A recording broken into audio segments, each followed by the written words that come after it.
आशा की नई किरण। कहानी शुरू करने से पहले अगर आपने मेरे चैनल को सब्सक्राइब नहीं किया तो प्लीज़ सब्सक्राइब कीजिए, लाइक कीजिए, शेयर कीजिए ताकि नई नई कहानियों का नोटिफिकेशन सबसे पहले आप तक पहुंचे। तो चलिए शुरू करते हैं आज की कहानी। स्वाति के मन में खुशी की लहर दौड़ रही थी। महीना चढ़े आज 15 दिन हो गए थे और अब तो उसे उबकाई भी आने लगी थी। खट्टा खाने का मन करने लगा था। वह खुशी से झूम रही थी, पर वह पूरी तरह अस्वस्थ हो जाना चाहती थी। इतनी जल्दी इस राज को वह किसी पर प्रकट नहीं करना चाहती थी, खासकर पति के ऊपर।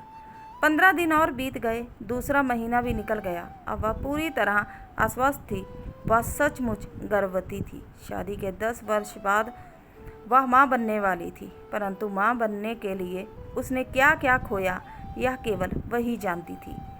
अभी तक उसके पति को भी मालूम नहीं था। पता चलेगा तो कैसा तूफान उसके जीवन में आएगा, इसका अनुमान तो वह लगा सकती थी। लेकिन माँ बनने के लिए वह किसी भी तूफान का सामना करने के लिए चट्टान की तरह खड़ी रह सकती थी। इसके लिए वह हर प्रकार का त्याग करने को तैयार थी। 10 वर्ष के विवाहित जीवन में बहुत कष्ट उसने सहे थे। बांझ ना होते हुए भी उसने बांझ होने का दंश झेला था। सास की जली कटी सुनी थी। मातृत्व सुख से वंचित रहने का एहसास खोया था।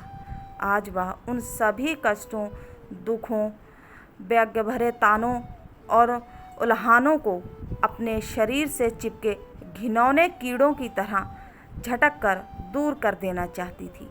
लोगों के मुंह बंद कर देना चाहती थी। वह सास के चेहरे पर खुशी की झलक देखना चाहती थी और पति को याद करते हुए उसके मन को झटका लगा। दिल में एक कड़वी सी कसक पैदा हुई, परंतु फिर उसके सुंदर मुखड़े पर एक व्यंग्यात्मक हंसी दौड़ गई। अपने होठों को अपने दांतों से हल्के से काटते हुए उसने सोचा, पता नहीं उनको कैसा लगेगा, उनके दिल पर क्या गुजरेगी जब उनको पता चलेगा कि मैं माँ बनने वाली हूँ। हाँ माँ, परंतु किसके बच्चे की माँ? क्या पीयूष इस सत्य को आसानी से स्वीकार कर लेंगे कि वह माँ बनने वाली है? उनके दिमाग में धमाका नहीं होगा? उनका दिल नहीं फट जाएगा? क्या वे यह पूछने का साहस कर पाएंगे कि स्वाति के पेट में किसका बच्चा पल रहा है? या वे अपने दिल और दिमाग के दरवाजे बंद करके अपनी सामाजिक प्रतिष्ठा को बचाने के लिए एक चुप्पी साध लेंगे? कुछ भी हो सकता है, परंतु स्वाति उसके बारे में चिंतित नहीं थी। उसने बहुत सोच समझकर इतना बड़ा कदम उठाया था। मातृत्व सुख प्राप्त करने के अपने माथे से बांझपन का कलंक मिटाने के लिए उसने परंपराओं का अतिक्रमण किया था और मर्यादा का उल्लंघन किया था, परंतु उसने जो कुछ किया था बहुत सोच समझ कर किया था। शादी के वक्त स्वाति एक टीवी चैनल में न्यूज़ लीडर और एंकर थी। वह अपनी रुचि के अनुसार काम कर रही थी, परंतु शादी के पहले ही पीयूष की मम्मी ने कह दिया था कि शादी के बाद वह काम नहीं करेगी। मन मार कर उसने यह शर्त मंजूर कर ली थी। पीयूष ने MBA किया था। MBA पूरा होते ही वह अपने पिता के साथ उनके व्यापार में हाथ बटाने लगा था। उन्हीं दिनों उसके पिता की असामयिक मौत हो गई। उसके बाद उसने अपने पिता का कारोबार संभाल लिया। उन दोनों की शादी के समय पीयूष के पिता जीवित नहीं थे। दोनों की शादी धूमधाम से संपन्न हुई। स्वाति भी खुश थी कि उसको अपने सपनों का राजकुमार मिल गया, परंतु सुहागरात को ही उसकी खुशियों पर तुषारपात हो गया। उसके अरमान बिखर गए और सपनों के पंख टूट गए। सुहागरात में दोनों का मिलन स्वाति के लिए बहुत दुखद रहा। पीयूष ने जैसे ही उड़ान भरी कि धड़ाम से जमीन पर आ गिरा। जैसे उड़ान भरने के पहले ही किसी ने पक्षी के पर काट दिए हो। वह लुढ़क कर लंबी लंबी सांसें लेने लगा। स्वाति का हृदय दहल गया।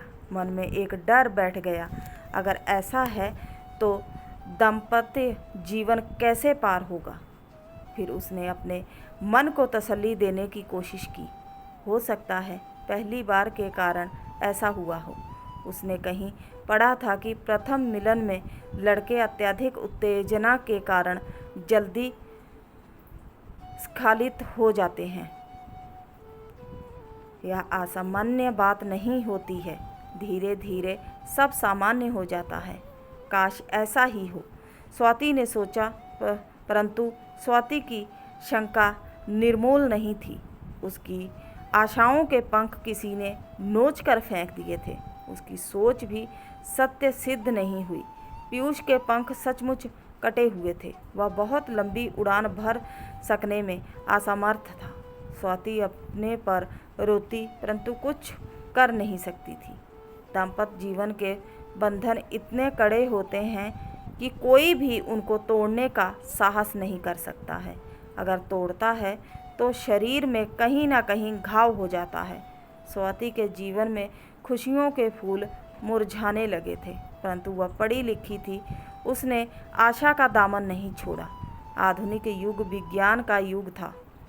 हर प्रकार के मर्ज का इलाज संभव था। स्वाति के मन में पीड़ा थी, परंतु ऊपर से वह बहुत खुश रहने का प्रयास करती थी। घर के सारे काम करती थी। सासू माँ उसके व्यवहार व कार्यकुशलता से खुश थी। उसका पूरा ख्याल रखती। स्वाति के साथ घर के कामों में हाथ बटाती। स्वाति कहती, माँ जी, अब आपके आराम करने के दिन हैं, क्यों मेरे साथ लगी रहती हैं? मैं कर लूँगी ना, सब कुछ तो सब कर लेती है। मैं जानती हूँ, परंतु मैं अपांग नहीं हूँ। तेरे साथ काम करती हूँ तो शरीर में स्फूर्ति बनी रहती है। काम ना करूँगी तो बीमार होकर बिस्तर से लग जाऊँगी। फिर भी कुछ देर आराम कर लिया कीजिए। स्वाति सासू माँ को समझाने का प्रयास करती।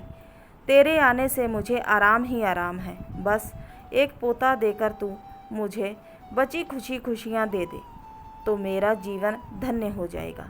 माँ जी ने स्वाति की तरफ ममता भरी निगाहों से देखा। स्वाति के हृदय में कुछ टूट गया।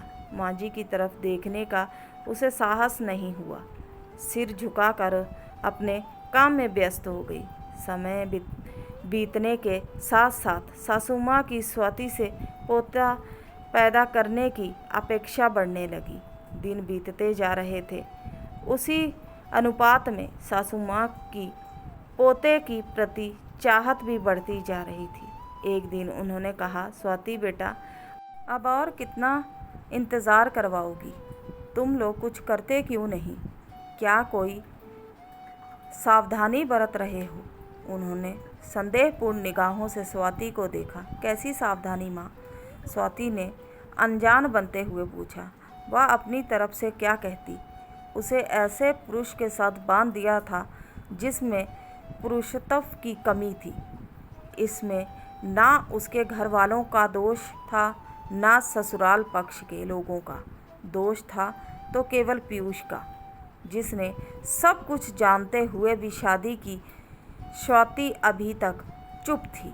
शर्म और संकोच की दीवार उसके मन में थी, परंतु अब इस दीवार को उसे तोड़ना ही होगा।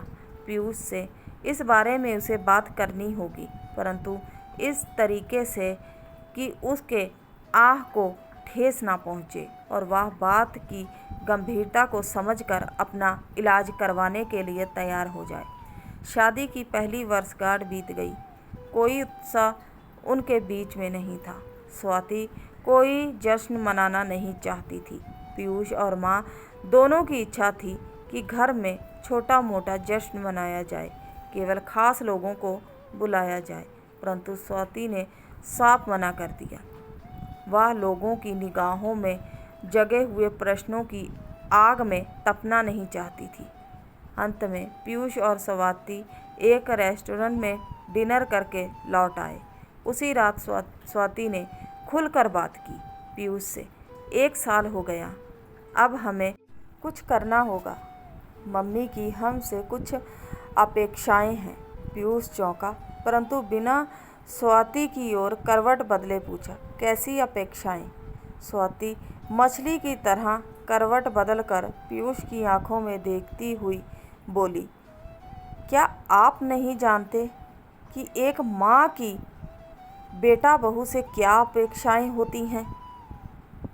पीयूष की पलकें झुक गई। मैं क्या कर सकता हूँ? उसने हताश स्वर में कहा। स्वाति ने अपनी कोमल उंगलियों से उसके सिर को सहलाते हुए कहा, आप निराशजनक बातें क्यों कर रहे हैं? दुनिया में हर चीज़ संभव है, हर मर्ज का इलाज है और प्रत्येक समस्या का समाधान है। पीयूष ने उसकी आंखों में देखते हुए पूछा, तुम क्या चाहती हो? तो उम्मीद करते हैं आज की कहानी भाग 1 आपको अच्छा लगा होगा। अच्छा लगा है तो प्लीज़ चैनल को लाइक और सब्सक्राइब कीजिए। मिलते हैं किसी नई कहानी के साथ, तब तक के लिए बाय।